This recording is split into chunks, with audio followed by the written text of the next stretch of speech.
So my mom left and I had to drive her to the airport using the car that my dad and my stepmom drove here from Michigan in.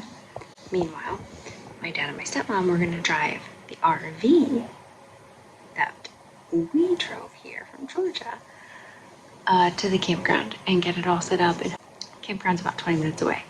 You still following me? This is complicated.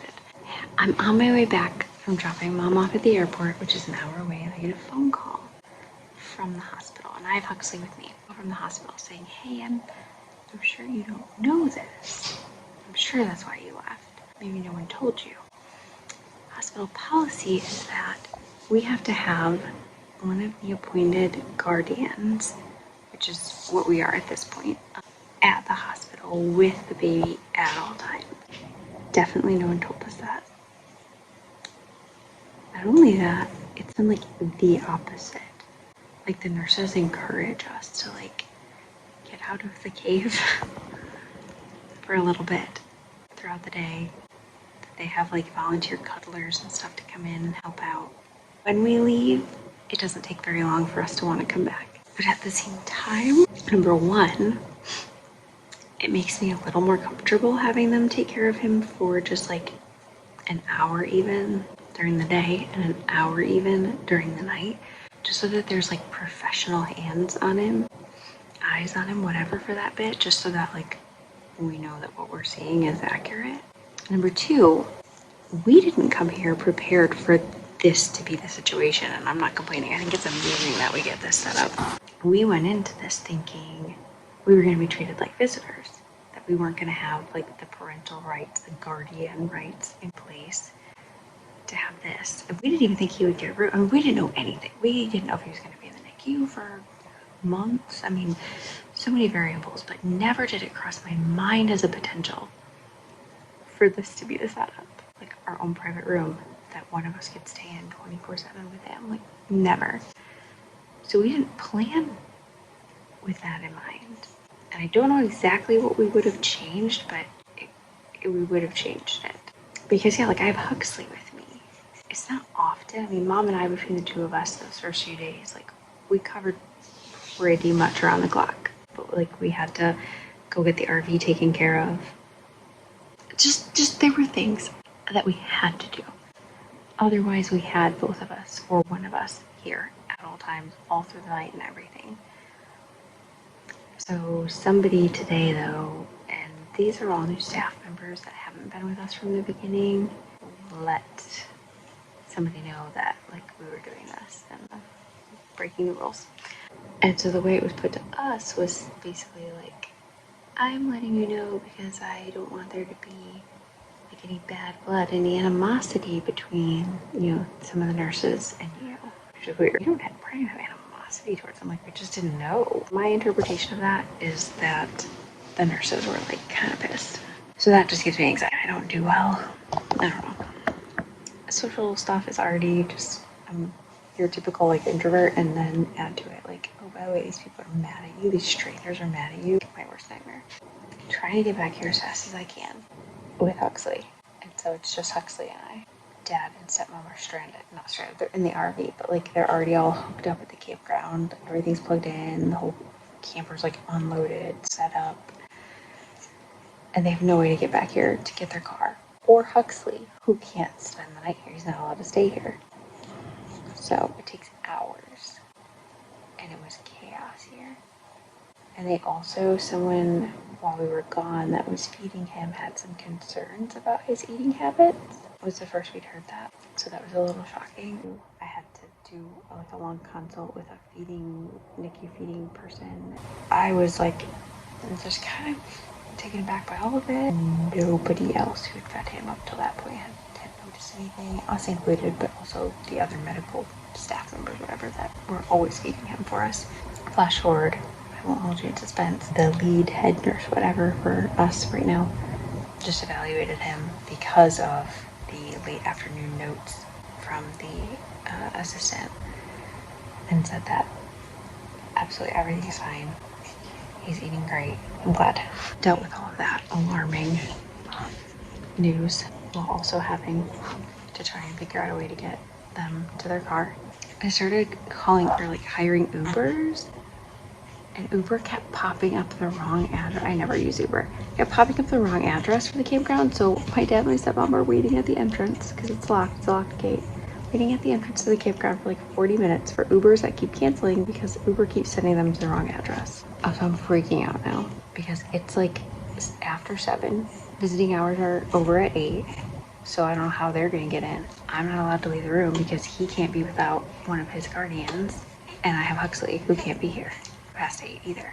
And I'm just like kind of exhausted, mentally scrambling. And apparently some amazing girl sees them outside the campground who's camping there and offers to give them a ride. When all hope is lost, when this whole day has just been a lot. I can't even find the words. When this day has just been a day, like a stranger just coming through like that makes so much of a difference.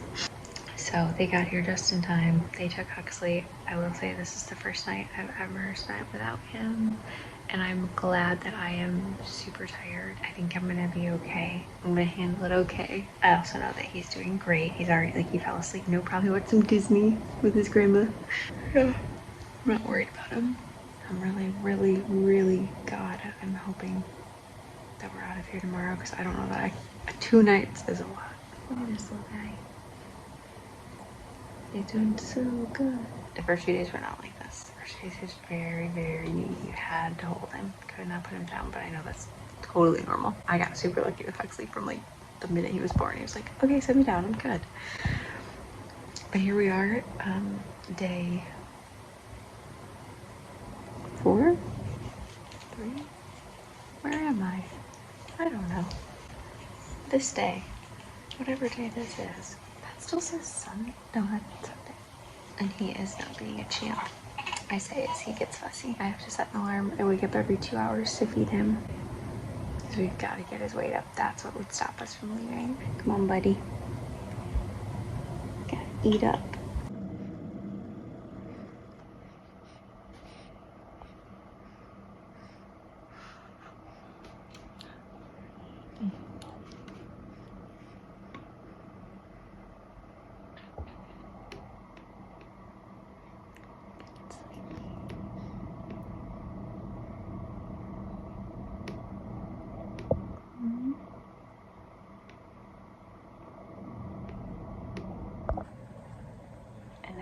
I know what you're thinking. There's no way you're still in the hospital. I'm still in the hospital. Tomorrow is 1 week. There's no sign of release. We did the feeding tube. With the feeding tube, you have to do the monitor, so he's just hooked up to all these wires to drastically increase his feeds and pay close attention to timing and all of that. Just really monitor it. To ever be let go, he needs to be getting 80% of his daily required amount of milk through a bottle. I want to say he's about 50% right now.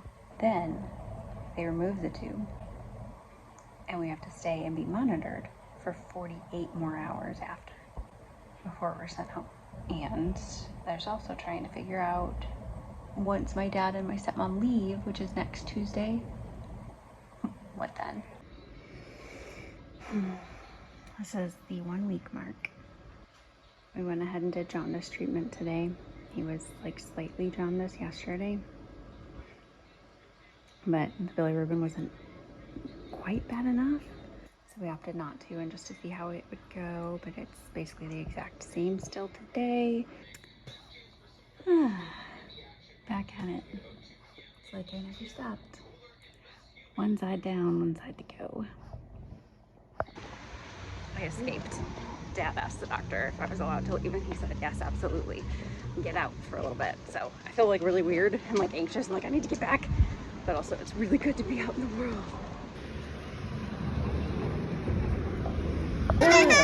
He's loving it so far.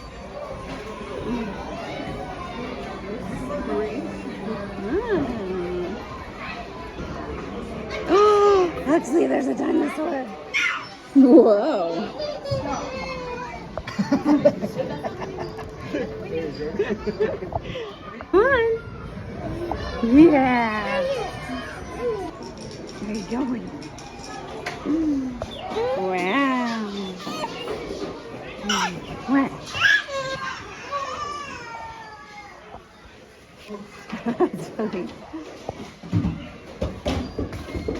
Oh, like you build a dam.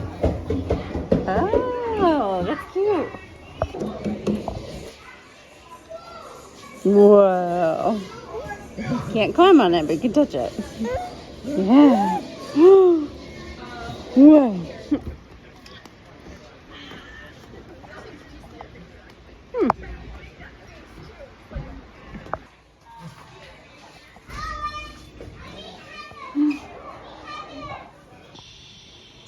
It is almost shift change, which is always, oh, that's just showing off at just the right time.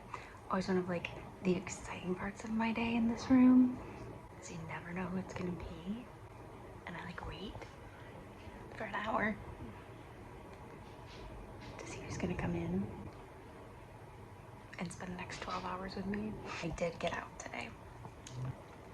Let's see, I've been here since Monday, and I've been racking my brain trying to think if I had gone out since then. It seems like I did, but I can't remember. No, wait, Tuesday? I went to the RV to get some more stuff once I realized I had to stay here. And my stepmom sat in the room instead. Maybe that was Tuesday. I don't know. Anyways, it's Saturday. So bottom line is that I've been in here for a long time. So my dad actually, because I wasn't going to do it, he was here when one of the providers came in, and my dad, he was like, do you have any more questions? Any more questions? And my dad was like, yeah, can she leave? I mean, not quite like that. My dad's a lot like me. Like, we're both, I don't know, socially just quiet. Very quiet. So he's just like, so does she really have to stay here? Basically, I mean, because I didn't want to ask, partially because, like, mom guilt. Like, I don't want to feel judged. If that is something that most people do, like, I'm here for it. I will do it. I also didn't want to put anyone on the spot or ask for any exceptions if that is really, like, the rule. But it was weird because I've had some other nurses tell me, hey, if you want to get out, like, go ahead, go, you need to get out. And I was too scared to take him up on it after that phone call, so I stayed. The guy said it, like, absolutely, yes, go. There's a list of some ideas to do with your other son. Because that is truly the biggest thing. Self-sacrifice, I can sit here. If it's what's best for him, I'm here. I have 2 sons now. And so, unfortunately, me being here all the time is not what's best for the other one. And so I need balance. Because Everett is on a monitor and sleeping like a log, he was like, we don't have to have a nurse in here right now. Leave the door open and like everyone will just breeze through to check. But we have the monitor, so they'll be able to hear anything with the door open and they'll be able to see everything on the monitor. So, go. So we did. I think he may have also mentioned the whole situation because he was also like, who told you couldn't? How long have you been in here? The day nurse came in and was like, yeah, go, definitely. I don't know, I just feel awkward because I feel like he probably mentioned it to some of them. And whoever it was that said something originally, I don't even think they're here. I haven't seen any of those same people. So I don't know who it was. And I don't know if they were accurate at all in saying that. It's so silly, these things, because I'm so socially weird, like, just get away at me and give me anxiety. So I went and took Huxley to the Children's Museum and then to get ice cream at a place that the guy mentioned. It was really fun. It was very rushed. I felt like I was skipping out on my job, kind of. Not that he's a job, being here is the job. One of the big things from today, I ordered popcorn for after dinner. And they brought me a chocolate ice cream and potato chips instead. They didn't acknowledge it. It's so weird. Most nights I'm just getting a Caesar salad. I'm watching What They Do in the Shadows. It's hilarious. I'll give you an update on baby since that's why we're all here. His monitor's going off like constantly. He's doing well. We did decide today to fortify my breast milk with some formula that's like a high calorie formula, but it's just not enough, not going up fast enough, and he's so tired. I mean, I love it. I never want to complain about the fact that he's such a good sleeper. He would sleep like 4+ hours probably before waking up and wanting to feed. I'm just putting these, like pushing the sensor stickers down a little bit better. Yep, there it is. Now it's going right back up. Oh yeah, flying up. He would sleep forever and not eat enough, and so it seems like he might be like just a little bit out of energy too, which, I mean, his body's burning calories like crazy right now. I'm totally fine with it, like whatever's best for him, yes. I am really missing being home, really missing my pets, really missing my plants, and really missing Ben. This is really hard on us. Can you even see how big this is? That's my morning pump. Look at this. This is funny. So they asked me like how much I normally pump in a session, and I was like, yeah, I'm a pretty big producer. So actually, let me grab the other one too. Okay. So here he is. In perspective for me, because I wasn't really sure. Like I felt like I always made a good amount. This is the size that they typically provide and to attach to the pump. When I told her like I kind of pump a lot, she was like, oh, let me get you a big bottle then. This is the big bottle. So the other day they brought in this bottle, which they used to store multiple days worth of milk in, and I swiped it after it was empty because like this is the size I needed. So you have the 2.5 ounces that I guess comes standard with it, the 5 ounces for the big bottle, and then my 8 ouncer. Good morning. Come on. You can do it. Second one. Come on. Come on. Come on, buddy. You just took your sensor off. Okay. So close. Yes. 2 in a row. Oh my goodness. I don't know how parents of babies that are in NICU or whatever, the hospital for weeks, months. I don't know how you guys do it. You're incredible. We are now in our second week. I just realized I missed his 1 week milestone photo like I did with Huxley, which is so, it's really sad. And actually, to elaborate on that, like I've never even gotten to put him in an outfit. This is where I sit, like this. That's me. We're so close to the finish line though. One of them walk in, I don't want them to see me talking on my phone, which is also why I talk quietly, because it's not soundproof. Yesterday, 90% of my bottle, and his weight went up. So I was like, yes, check it off, we're good. We're gonna pull the tube today. And once I pull the tube, it's 48 hours of just like observation and making sure that he really like keeps up with the eating. But they opted to wait 1 more day. Brace yourself. This is very exciting. He's like a real baby. I'm so excited. No tubes, no wires, all this space. I can pick him up and carry him around. He's in like his first outfit. They just brought it in. Of course, I packed a whole thing of them that like was probably silly because he hasn't used or been able to wear any of them, but so cute. He looks like a real baby. Where's Huxley? Are you falling asleep? Where's Huxley? Huxley. I'm for coming out. Are you stuck? The longest game ever. Are you stuck? Where'd you go? Maybe falling asleep. Where's Huxley?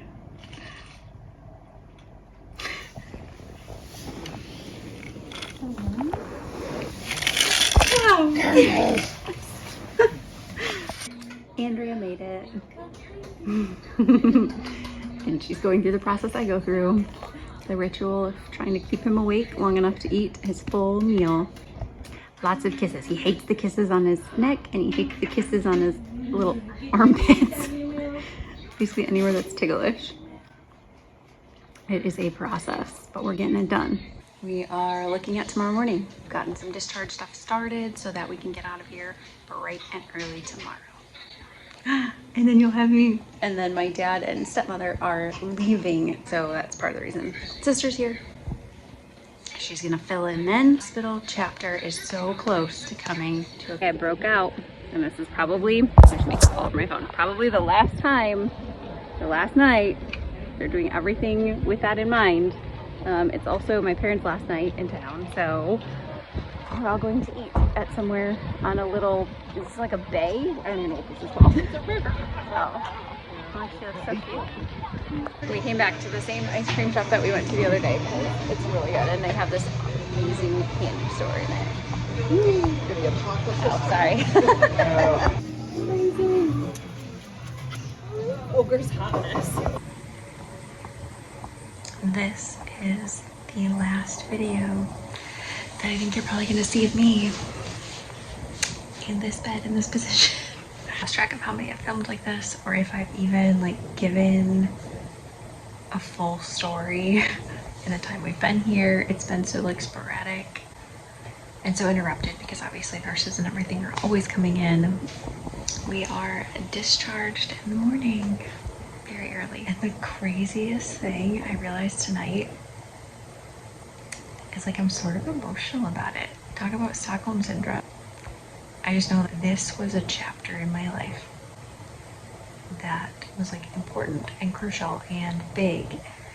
And I know like just the 2-3 days, whatever it was that I spent in the hospital with Huxley, still reflect on those days and just the whole experience.